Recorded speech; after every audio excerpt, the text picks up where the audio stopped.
Como que vocês recomendam, né, começar esse processo de uma forma um pouco mais tranquila, no caso ali da Derpina, ela, poxa, eu comecei tudo na mesma AZ, né, e etc.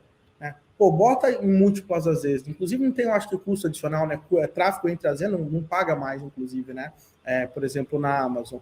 Poxa, muda para isso. Como que você recomenda os principais passos que você acha ali para principalmente quem vai, por exemplo, trabalhar com cloud? O que eu percebo hoje em dia é que a galera tem uma falsa impressão que eu não tô, pelo amor de Deus, eu não quero ser arrogante, pelo amor de Deus, mas o pessoal normalmente tem uma falsa impressão que, tipo, eu criei minha conta da Amazon, então eu vou lá no painel EC2, mando criar uma máquina e tá tudo bem, né? Mas ali vem uma VPC default, né? Você não definiu subnet, você não definiu zona de disponibilidade, você não definiu CIDR block, você não definiu, cara, basicamente nada, né? Então você está indo tudo no default e você não tem ideia do que está acontecendo ali por trás, né? Então, de uma forma geral, quais são que vocês acham assim, que são mais pilares mesmo para que o pessoal assim consiga se sentir de uma forma mais geral seguro e falar, pô, eu estou agora criando tanto a parte de infraestrutura, mais organização, esses processos aí, de uma forma, não digo mais profissional, mas de uma forma que não seja aquela história, né? Sair, dar um monte de clique em botão e, pô, tô com a minha máquina no ar, ponto para produção e pum, né? Daí, de repente, só tá no Mazê, por exemplo, né? E coisas desse tipo. Como que você acha que deve ser mais ou menos a evolução desse tipo de coisa? Legal, acho que para esse assunto, cara, não tem como falar ele sem falar sobre a diferença entre IaaS, SaaS e PaaS dentro de uma cloud, né? O IaaS é esse exemplo que você citou, de você criar um EC2, configurar essa rede, você tem todo acesso, visibilidade, controle da sua infraestrutura, só que você precisa ter um cara que tenha conhecimento para fazer isso, né? Aí você vem um SaaS. O que é o SaaS? Qual que é a vantagem do SaaS? Você vai simplesmente não ver nada da sua infraestrutura, ele gerencia toda a infraestrutura para ti, e aí você só usa o serviço. E aí vem o PaaS que ele abstrai até o serviço, chamado serviço. Um exemplo desse é, por exemplo, o serviço de Translate da AWS. Você nem sabe como funciona, você só envia um texto e ele te retorna o Translate. Então, digamos que eu tenha pessoas que tenham conhecimento técnico. Legal, dá para a gente ter nosso C2, dá para a gente colocar o nosso Kubernetes agnóstico à cloud, por exemplo. Um outro pilar super importante é custo. Então, legal, eu vou colocar multi-AZ, multi-region, multi-cloud, multi-account, mas em relação a custo, como que está minha empresa hoje?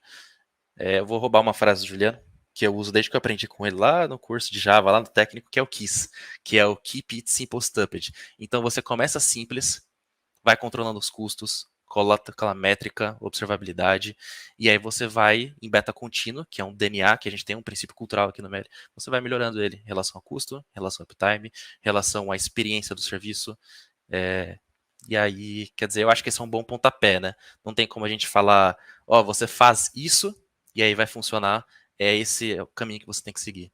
Então, o meu conselho, assim, se fosse para dar por onde que eu começaria, qual que seria meu mindset, né? E complementando aí o Pedrones, um ponto bem interessante também é saber o que está fazendo. Apesar de você não estar fazendo muitas das vezes uma solução que é profissional, é bem interessante você dar uma lida no que tem de recurso na AWS, né? Às vezes, por exemplo, é até algo que cai bastante na certificação que a gente tirou. Você está montando ali uma arquitetura, até a gente tem falado disso aqui, né, Pedrones? A gente comentou hoje cedo. Você está, às vezes, montando uma arquitetura, vou dar um exemplo aqui, receita de bolo. Está fazendo ali um load balancer, está fazendo um EC2 e um MySQL. E está gastando com tudo isso. Só que, às vezes, para o seu caso de uso, para o seu estilo de dados e tudo, você poderia estar tendo um custo super reduzido se você estivesse utilizando um API Gateway, uma Lambda e um Dynamo, que são coisas que, por exemplo, tem no free tier da AWS, e aí você vai para uma arquitetura que é totalmente serverless. Você não está indo para um caminho profissional dessas tecnologias, mas se você tiver, por exemplo, essa base de entender o que o cloud te fornece, você pode escolher a melhor solução. Então, tem muita aplicação que dá para a gente montar, seguindo esse princípio aí de serverless, com esses componentes AWS, que o custo vai ser baixíssimo. Então é legal a gente saber o que tem na manga, né, o que tem ali na mesa para a gente utilizar.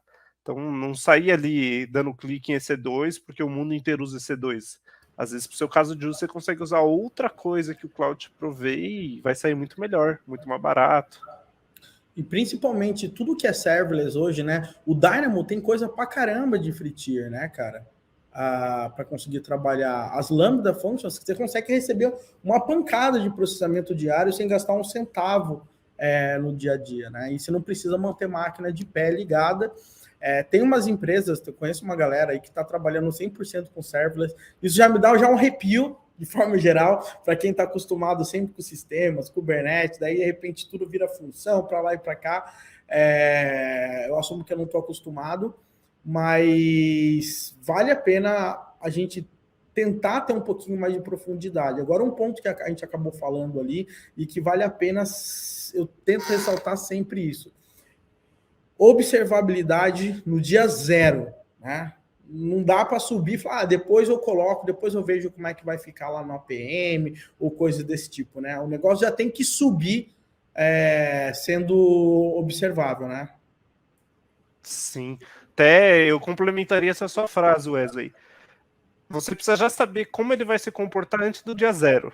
Porque é muito comum a gente fazer um serviço e não pensar no tráfego que ele vai receber, no padrão de acesso dele, faz ali o primeiro deploy, o deploy do dia zero, e o que acontece? Dá 6 horinhas ali de pé, morre.